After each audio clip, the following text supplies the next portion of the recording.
In this video, you are going to learn how to solve for missing sides of right triangles. We know they are right triangles because they have a little box in one of the corners.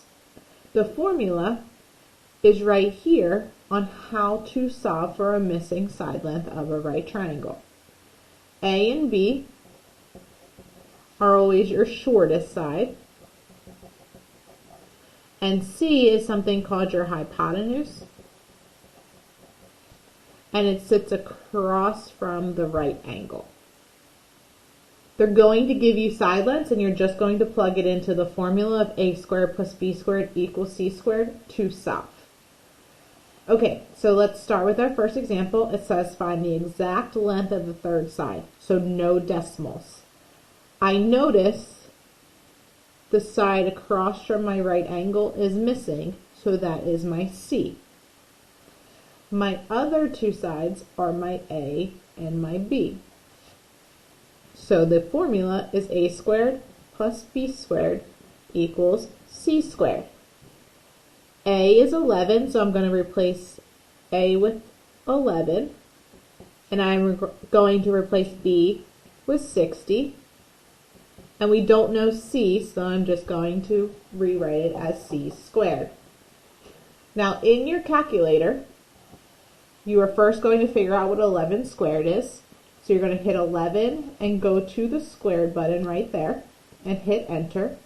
And 11 squared is 121. Plus, you're going to do the same thing for 60. Hit the square button. And you're going to get 3,600 equals c squared. Now Delta Math has the calculator at the bottom for you to do the same thing. Now you're going to add 121 to 3,600, and you get 3,721 equals c squared. Now you need to solve for c, so that c is all by itself, but right here it's being squared. To do so, the opposite of squaring is square rooting, so I need to square root both sides. It cancels out the square over here, leaving c. And then when you take the square root, so second x squared will get you the square root symbol, 3721, you get 61. So that third side length there is 61. You can pause the video and try this one by yourself. I will walk through the steps. I notice I'm missing my hypotenuse, so I'm going to put a C there. Label that side A. Label this side B. Rewrite the formula from the top of the page. Plug in 1 for A. Plug in 2 for B. And I am looking for my C. 1 squared is 1. 1 times 1 is 1. 2 squared is 4. Leave the c squared. 1 plus 4 is 5. To get rid of that c squared, because I just wanted to say c, I have to square root both sides. C equals the square root of 5. They want the third side to the nearest tenth place, so one place after the decimal. So the square root of 5 is 2.23. So I look at the 10th place, which is 2. That's the place I have to round to. I look to the number to the right of it, which is 3, which means that 2 here stays the same. So my final answer is 2.2 equals C. In your next two examples, we are missing a side rather than the hypotenuse, but we are going to solve it the same way. Our C is 53 because it sits across from the right angle. 28 is our B, and we are missing our A. So I'm going to rewrite the formula right here,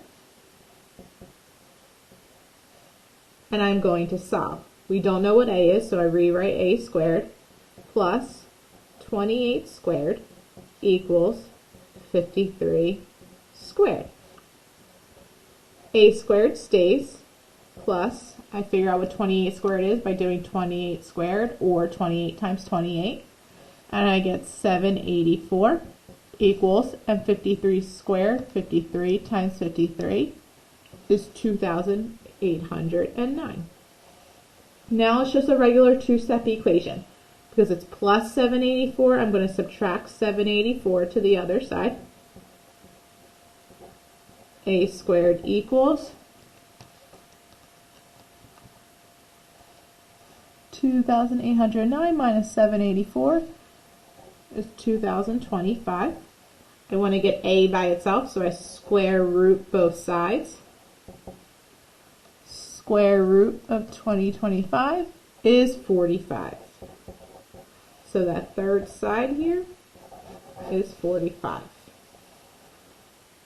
You can try the last example by yourself. I'm going to walk through it. They want it round to the nearest 10th place. I notice they give us our hypotenuse, which is C. We are missing our B, and they give us our A. A squared plus B squared equals C squared. A I'm replacing with 1, B staying, and C is 10. 1 squared is 1. 10 squared is 100. And now I'm just solving for B. That's a positive 1, so I'm subtracting 1 to the other side. B squared equals 99. To get B by itself, I have to square root both sides. Because they want it round to the nearest 10th place, I have to use my calculator. Square root, second square root of 99 is 9.94, but they want it round to the nearest 10th, which is the 9. So that 4 just leaves it at 9.9. So that last side length there is 9.9. If you have any questions, stop by in office hours.